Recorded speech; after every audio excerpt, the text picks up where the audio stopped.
So the seed starting mix I'm using is very, very light, high quality, has no weed seeds in it whatsoever. What you need to do right now is, this is super dry, you've got to wet it down, and then you plant in your seeds. Key to success is to keep it moist but not bogged down. Also follow the seed packet directions. On the back of the seed packet tells you how deep to plant them. You don't want to go any deeper than the width of the seed itself.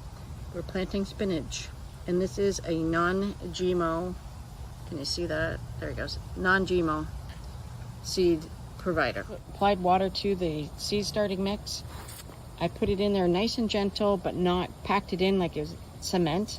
So it's ready to go. Next step is you're going to take your seeds and put them into the seed tray. What I do is I take one seed at a time, and this spinach seed is pretty big. It's not like a small little speck of pepper.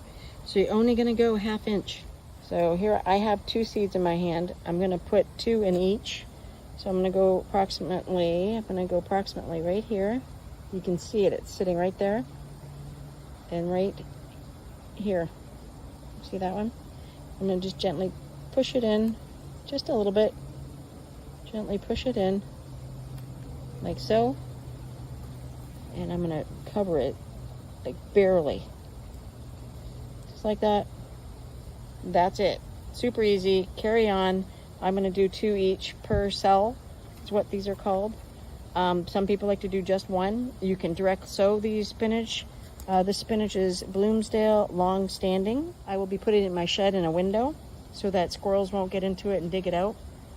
And keep an eye on it. Make sure it's wet. You probably will need to water every couple days. And that's the basics of seed starting into grow trays. Super easy. Keep an eye on it. Make sure they're moist. Don't let them dry out. Plenty of sun. And they should be ready. You'll have them ready to transplant out in a few weeks based on individual plant itself. Read the seed package. And now, you know.